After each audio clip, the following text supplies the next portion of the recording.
Yo, yo, yo, welcome back to another video. I think this is the third video we doing today. Probably gonna end up doing six.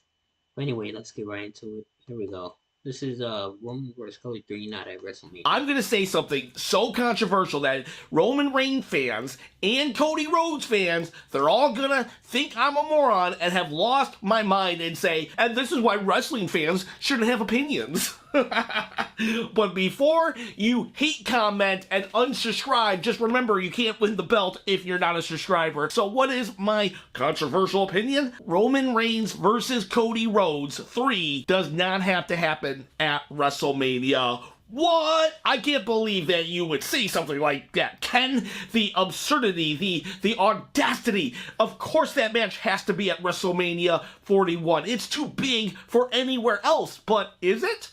Is it? I personally would love for it to happen at WrestleMania, but I don't think it has to, and I don't think it will. This video aims to do three things. It's going to show you why we feel this way. It's going to give you examples of why it's not going to happen and where this match will happen. And I know you're all mad at me for saying what I've said and you're confusing my thoughts for my opinions, but don't unsubscribe to the channel, because if you do, you won't get a chance to win this belt right here.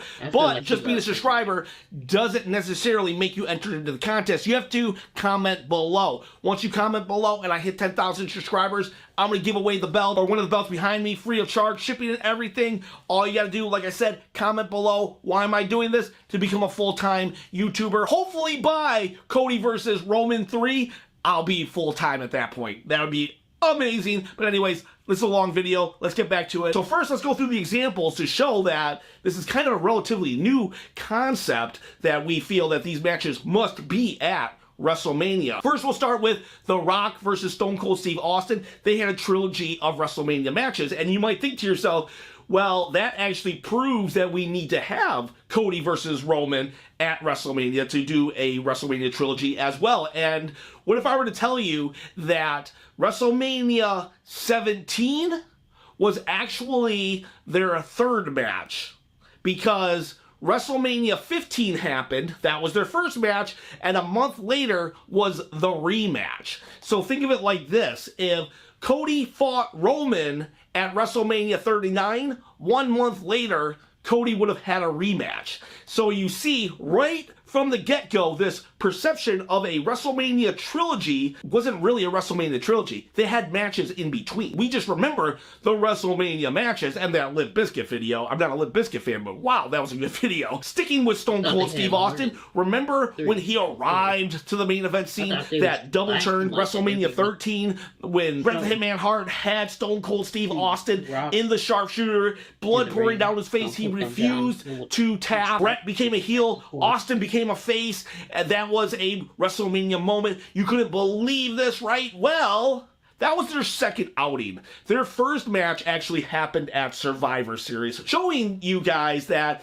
we don't need to save matches for WrestleMania to have WrestleMania moments. Hogan versus Andre the Giant. The immovable object versus the irresistible force. We all know the body slam, though. We all know the body slam, and Hogan does the leg drop. He pins Andre the Giant. That was like the definition of WrestleMania match. So huge, so great, so awesome. But the rematch, it was on a main event, which is similar to Saturday Night Main Event, but on Friday. That's right, free TV, and not just a rematch, but Andre the Giant wins through shenanigans, some of the ultimate shenanigans, and then he sells the title to the $1 Million Man. That was a huge storyline beat. Not only did Hogan actually lose, ending the third longest title reign in history, but then Andre the Giant sells the title to the $1 Million Man. Hogan versus Rock, the icon versus the icon, right? Their rematch, No Way Out 2003, a B-tier pay-per-view, PLE, whatever you want to call it. Literally one of the greatest WrestleMania moments of all time, regulated to No Way Out. I don't even know if they still have No Way Out PLEs. That's how inconsequential that pay-per-view is. It just doesn't exist anymore, and yet that was their rematch. Look at certain rivalries throughout the ages. Triple H versus The Rock never happened at WrestleMania. Mankind versus Undertaker never happened at WrestleMania. John Cena, Randy Orton, you guessed it, not happened at WrestleMania. A lot of things that we remember as these great moments didn't happen at WrestleMania. The TLC match with the Dudleys, the Hardys, and Edge and Christian, that was the second one. The first one happened at SummerSlam. So many things are not happening at WrestleMania. We would love for things to happen at WrestleMania if they can happen at WrestleManias, but they don't have to happen at WrestleManias. For example, Drew McIntyre versus Seth Rollins. This year, WrestleMania 40, that was a great match. That was a great lead-in, right? We were all like, yes, this is awesome. But we forget that Drew McIntyre, he had already wrestled Seth Rollins in the last 365 days twice for that World Heavyweight title. Once at Crown Jewel and once at the Day 1 Raw, January 1st Raw, he wrestled Seth Rollins there. So this was their third match, and yet it seems so new, so fresh. And how did we get to this point where we have to think, no, this match can only be at WrestleMania? Granted, they sell WrestleMania as the biggest show of all, and it is the Super Bowl of wrestling. So we have that to begin with. And I do agree that if we can have grand matches at WrestleMania, that is preferable than just throwing anything together. But I will say this, it also started because of The Undertaker, Shawn Michaels, and Triple H. Those three had this very unique, perfect storm situation. They'll sell it as a 4-year storyline, but it wasn't a 4-year storyline. It just happened to be 4 matches spread out over a period of 4 years, and that's because The Undertaker, his body was breaking down. The dude didn't wrestle between Triple H matches, and I think barely even Triple H. Those guys had aged out, and they could only wrestle once, maybe twice a year, and so it was deemed to put them on WrestleMania. So that 4-year storytelling wasn't really 4 years of storytelling. When you start your story at February and it leads into March, that's 2 months of storytelling. It's not WrestleMania to WrestleMania. No, it's February to March. That is when your storytelling takes place. All you can say is, last year we had this match, and now it's starting up again in February. Does that make sense? But it had to happen because Undertaker, well, for one, he had the streak going on. And in order for him to continuously compete at WrestleMania and to defend the streak, which had become more important than any title at the stage of WrestleMania, they just had to do it that way. They basically said, okay, Undertaker, put on your hat and your trench coat around February and we'll get you to WrestleMania, and then once WrestleMania is done, you can be off again until next year. But we now have come to this conclusion that, oh no, certain matches can only happen at WrestleMania. So when Roman beat Cody at WrestleMania, we had to wait a whole year for Cody then to beat Roman at WrestleMania. Now we gotta wait a whole nother year. No, we don't.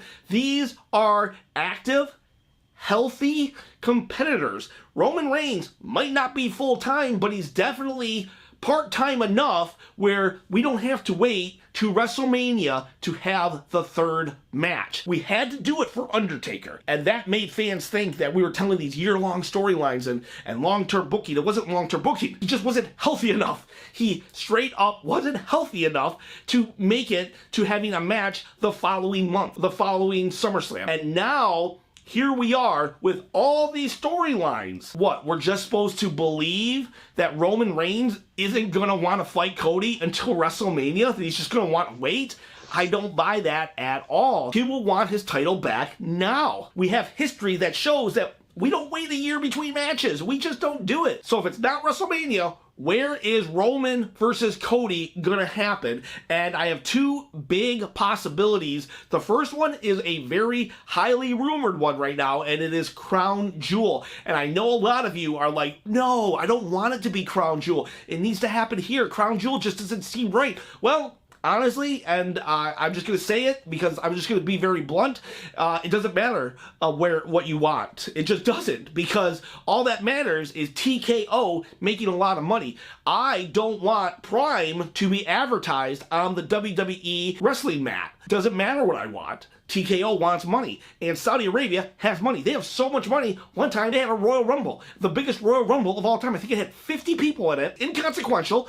It had no relevancy whatsoever, but they wanted it, so they flew 50 wrestlers over just to have a Royal Rumble. Saudi Arabia has so much money. At one point, there was news outlets saying they bought WWE. That's how much money they had. They almost owned the WWE. So I think they have a little bit of pull, and if not, they have the money. They are so rich that they pulled Shawn Michaels out of retirement to have one of the worst matches of his entire career. I'm just saying that if Saudi Arabia really wants Roman Reigns versus Cody Rhodes, they're gonna have it. But if they don't, where else could it be? Remember when I was telling you about that rematch between Hogan and Andre the Giant where Hogan lost the title? Guess what they're doing this year? In December, we have Saturday Night Main Event, and that draws numbers. They used to draw upwards to 34 million people watching on a Saturday night. Now, that was back in the day, but I think we could probably still get 10 to 15 million people. And to put that in perspective, Raw, if they're lucky, breaks 2 million now. So we could have upwards to 13 million more people watching as a title change happens with Roman Reigns getting the title. That's an interesting prospect, and that would go a long way in captivating viewers and getting new and old viewers onto the WWE product as we go into WrestleMania season. So I could 100% see Cody versus Roman at either event. Be prepared, guys. Cody versus Roman. As big as it is, there are other big things happening in WWE and story beats happening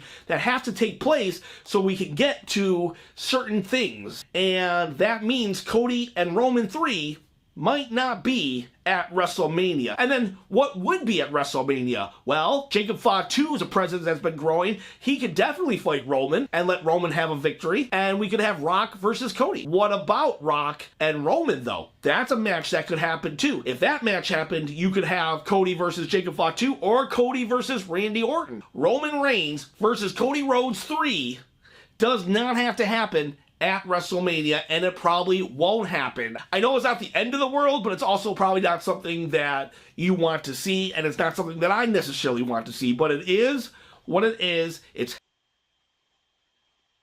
Alright. We're gonna get out of here. I'll see you in the next one.